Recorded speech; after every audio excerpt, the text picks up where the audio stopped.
আসসালামু আলাইকুম প্রিয় দর্শক, আপনারা জানেন এখন মোটামুটি একটা নিশ্চয়তা বোধহয় দেওয়া যায় যে নির্বাচন ফেব্রুয়ারিতে হচ্ছে। যদি বড় ধরনের কোনো অঘটন না ঘটে অথবা কোনো ষড়যন্ত্র যদি প্রকট আকার ধারণ না করে, তাহলে ফেব্রুয়ারিতে যে নির্বাচন হবে এ ব্যাপারে ব্যক্তিগতভাবে আমার খুব একটা সন্দেহ নেই। নির্বাচনের তফসিল এখনও ঘোষণা করা হয়নি। প্রধান নির্বাচন কমিশনার বলেছেন উনি ডিসেম্বরে এটা ঘোষণা করবেন, মানে 2 মাস আগে, যা সাধারণত হয়ে থাকে। নির্বাচনের রোডম্যাপ ঘোষণা করা হয়েছে এবং নির্বাচনের জন্য কিভাবে নির্বাচন হবে, নতুন কি কি নিয়ম আগের তুলনায় প্রয়োগ করা হবে, তার জন্য গণপ্রতিনিধিত্ব আদেশ যেটা আছে, মানে আমরা যেটাকে আরপিও হিসেবে চিনি, সেই আরপিওতে নতুন কিছু ধারা ঢোকানোর জন্য অথবা পরিবর্তন করার জন্য নির্বাচন কমিশনের পক্ষ থেকে সরকারের কাছে প্রস্তাব পাঠানো হয়েছে। এই যে প্রস্তাবগুলি পাঠানো হয়েছে এগুলো প্রথমে আইন মন্ত্রণালয়ে যাবে। আইন মন্ত্রণালয়ে ভেটিং হওয়ার পর যদি সেটা যেগুলো গ্রহণ করা যায় সেগুলো উপদেষ্টা পরিষদের সভায় উপস্থাপন করা হবে। সেখানে যদি তারা সবগুলি যে কোটা তারা মানে অনুমোদন করবে, সেগুলো রাষ্ট্রপতির কাছে পাঠাবে একটা অধ্যাদেশ জারির জন্য। অধ্যাদেশ জারি হয়ে গেলে সেই নিয়মের মধ্যে নির্বাচন হবে। এখন প্রশ্ন হলো যে কি কি সংশোধনী নির্বাচন কমিশন আনতে চান। সেখানে অনেকগুলো জিনিস তারা আনতে চান, প্রায় 40-44টার মতো সংশোধনী প্রস্তাব তারা দিয়েছেন। তো সবগুলো নিয়ে তো আলোচনা করা যাবে না, আমি 2-1টা বিষয় নিয়ে আলোচনা করব, খুব বেশি না। আমি তবে সংক্ষেপে কিছু বলে নিই আপনাদেরকে কয়েকটা প্রস্তাব সম্পর্কে। যেমন আগে জামানত ছিল 20,000 টাকা, সেই জামানত বাড়িয়ে করা হয়েছে 50,000 টাকা। তারপরে আগে অনলাইনে মনোনয়নপত্র জমা দেওয়া যেত, এখন সেটা করা যাবে না, মানে আপনাকে ফিজিক্যালি যে হাজির হয়ে মনোনয়নপত্র জমা দিতে হবে। এতে কিন্তু সংঘাত বাড়বে। সংঘাত বাড়বে এই কারণে যিনি যেতে চাইবেন কেউ তাকে বাধা দিতে চাইবেন, এটা নিয়ে একটা ঝামেলা কিন্তু হতে পারে, অথবা রাস্তায় কাউকে অ্যাটাক করা হতে পারে। এই যে এটা আমার কাছে মনে হয় খুব একটা ভালো বিধান হয়নি। যেটা নাকি জামানত যেটা বাড়ানো হয়েছে ওটাও আমার কাছে পছন্দ হয়নি। জামানত 50,000 টাকা করতে হবে কেন? এটাতে কোনো প্রয়োজন নেই। আবার নির্বাচনী ব্যয়, এই ব্যয়টাও আমার কাছে মনে হয়েছে বাড়ানো হয়েছে এই কারণে ওরা ধরে বলেছেন যে প্রতি ভোটারের জন্য 10 টাকা হারে আপনি নির্বাচনী ব্যয় করতে পারবেন।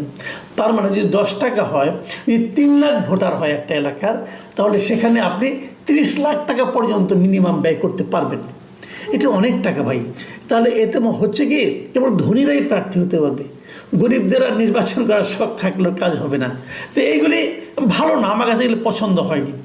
আবার কেউ যদি কোনো প্রতিষ্ঠানের কাছ থেকে অনুদান নিতে চায় তাহলে 50 লাখ টাকা পর্যন্ত সর্বোচ্চ অনুদান নিতে পারবে। তবে এখানে আরেকটা ইন্টারেস্টিং একটা নিয়ম করা হয়েছে যেটা আমার কাছে পছন্দ হয়েছে, যে 50,000 টাকার বেশি অনুদান নিতে গেলেই সেটা ব্যাংকের মাধ্যমে নিতে হবে। এগুলো ভালো। আবার নির্বাচনের দিন সশস্ত্র বাহিনী বিনা পরোয়ানায় গ্রেপ্তারের ক্ষমতা রাখবে, এটা ভালো মন্দ দুই দিকে আছে। এবং যে জিনিসটা নিয়ে আপত্তি উঠতেই পারে সেটা হলো যে আন্তর্জাতিক অপরাধ ট্রাইব্যুনালে যদি কারোর বিরুদ্ধে অভিযোগ থাকে তাহলে তিনি নির্বাচনে অংশ নিতে পারবেন না। এটা আমি মনে করি এটা খুবই খারাপ একটা মানে দৃষ্টান্ত হচ্ছে। কারণ এই মুহূর্তে আন্তর্জাতিক অপরাধ ট্রাইব্যুনালে যদি কারোর নামে অভিযোগ থাকে, সে অভিযোগ তো প্রমাণ হতে হবে। অভিযোগ থাকা মানেই যে সে অপরাধী তা কিন্তু নয়।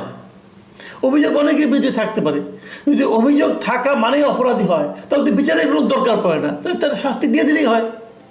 কাজেই অভিযোগ থাকলেই সে নির্বাচনে অংশ নিতে পারবে না, এই জিনিসটা আমার কাছে মনে হয়েছে যে এটা একদমই একটা মানে মূর্খতা মিশ্রিত একটা সিদ্ধান্ত বলে আমি মনে করি। আবার আরেকটা বলেছে যে ফেরারি আসামিদের নির্বাচনে অযোগ্য ঘোষণা করতে হবে। এটা আমার কাছে মোটামুটি গ্রহণযোগ্য মনে হয়েছে।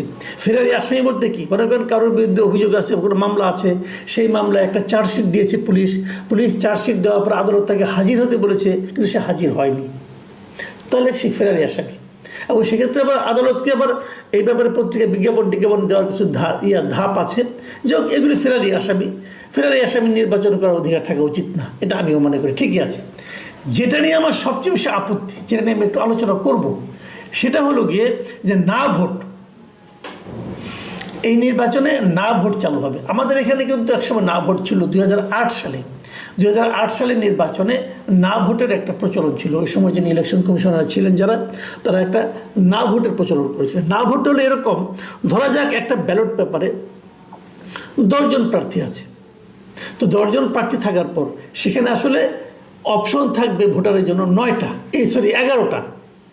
10 জন প্রার্থীর জন্য অপশন থাকবে 11টা এরকম যে আপনি 10 জন প্রার্থী যে কোনো একজনকে ভোট দিতে পারেন, কিংবা যদি আপনি এদের কাউকেই ভোট দিতে না চান তাহলে সবার নিচে একটা অপশন থাকবে, সেটা হলো না ভোট।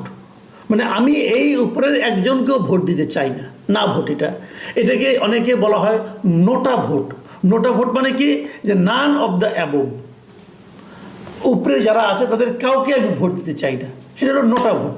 এই নোটা ভোট পৃথিবীর অনেক দেশে আছে, কিন্তু পার্শ্ববর্তী ভারতে আছে, আর্জেন্টিনায় আছে, বেলজিয়ামে, Bulgaria, Colombia, France, Greece, Indonesia, Netherlands, Norway, Peru, Spain, এই সমস্ত দেশে কিন্তু আর অনেক দেশ, এই দেশগুলোতে নোটা ভোটের অপশনটা আছে। মানে আমি এদের কাউকেই পছন্দ করি না। আমাদের এখানে না ভোটের অপশন রাখা হয়েছে, ইলেকশন কমিশন এই ধরনের একটা প্রস্তাব দিয়েছেন, কিন্তু এটা বড় অদ্ভুত কেন? ওনারা বলেছেন যদি কোনো একটা আসনে একজন মাত্র প্রার্থী থাকে, মানে যিনি বিনা প্রতিদ্বন্দ্বিতা নির্বাচিত হতে চাচ্ছেন, এরকম যদি হয় তাহলে সেক্ষেত্রে একটা না ভোট অপশন থাকবে। যদি একজন থাকে এবং সেই না ভোট যদি বিজয়ী হয় তাহলে নির্বাচনটা বাতিল হবে। এই যে পদ্ধতিটা, না ভোটের এমন উদ্ভট পদ্ধতি সারা দুনিয়ার কোথাও আছে বলে আমার জানা নাই। এই কারণে যে ওনারা, আমি বুঝতে পেরেছি ব্যাপারটা ওনারা কেন রেখেছেন। ওনারা এই অপশনটা মাথায় রেখেছেন 2014 নির্বাচনকে মাথায় রেখে। আপনাদের মনে আছে 2014 সালে আওয়ামী লীগ প্রায় 150-এরও বেশি, মানে 153টা আসনে কিন্তু তারা বিনা প্রতিদ্বন্দ্বিতায় নির্বাচিত হয়েছিল। কেউ প্রার্থী হয়নি, আওয়ামী লীগ ওখানে কোনো নির্বাচন ভোট ছাড়াই তারা ইলেক্টেড হয়ে গিয়েছিল, কিন্তু মানে জনগণের মতামতের দরকার পড়েনি। ওইটাকে মাথায় রেখে সম্ভবত ওনারা করেছেন, মানে ওরকম যারা বিনা প্রতিদ্বন্দ্বিতায় কেউ নির্বাচিত না হতে পারে। আমি বুঝি না এই জ্ঞানী লোকদের ব্যাপারটা, যে ওনারা এত জ্ঞানী। 2014 কথা মাথায় রেখেছেন, 2024-এর কথা মাথায় ছিল না ওনাদের। 2024-এ তো অন্য কোনো রাজনৈতিক দল অংশ নেয়নি। তখন আওয়ামী লীগ কী করেছিল? তখন আওয়ামী লীগ নিজের দলেরই একাধিক প্রার্থীকে দাঁড় করিয়ে দিয়েছিল, যেটাকে আমরা আমি এবং ডামি নির্বাচন বলি।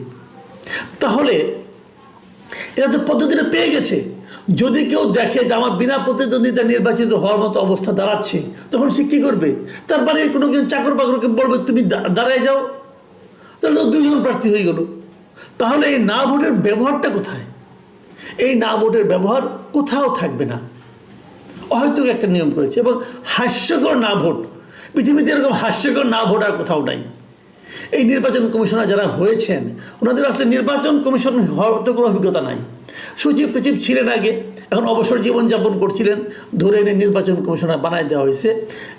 এটা একটা না ভোট উদ্ভট, এবং ওনাদের দোষ আমি দেই না। এই কারণে এটা নির্বাচন সংস্কার যে কমিশন ছিল বদিউল আলম মজুমদারের নেতৃত্বে, উনিও আবার বিরাট জ্ঞানী, তো ওনাদের প্রস্তাব এটা ছিল, মানে উদ্ভট প্রস্তাব। আমি মনে করি না ভোটটা সারা দুনিয়ায় যেভাবে আছে সেভাবেই থাকা উচিত। মানে প্রত্যেকটা ব্যালট পেপারে না ভোটের একটা অপশন থাকতে হবে। কিন্তু আমি এটাও নিশ্চিত জানি যে এইবার সেটা তারা বাস্তবায়ন করবে না। কেন করবে না সেটাও বলি। করবে না আওয়ামী লীগের ভয়ে। আওয়ামী লীগের ভয় কীরকম? আওয়ামী লীগ তো নির্বাচন করতে পারবে না। ধরে নিচ্ছি এখন পর্যন্ত যা দেখতেছি আওয়ামী লীগ নির্বাচন করতে পারবে, মানে নৌকা মার্কার কোনো প্রতীকের কোনো ব্যালট পেপারে থাকবে না। তাহলে কী হবে? যারা নৌকা মার্কার প্রার্থী তারা তো নাই ওখানে। তাহলে কিন্তু নৌকার যারা ভোটার আছেন তারা যেহেতু ব্যালট পেপারে নৌকা খুঁজবে, যখন নৌকা না পাবে তখন তারা না মার্কে একটা ভোট দিয়ে আসবে। এবং এটা বাড়তে বাড়তে এমন একটা পর্যায়ে হতে পারে যে কোনো প্রার্থীকে কোনো এলাকায় বেজ্জতি পর্যন্ত হতে পারে। এই ভয়ে আমার ধারণা এটা এবার বাতিল রাখা হয়েছে।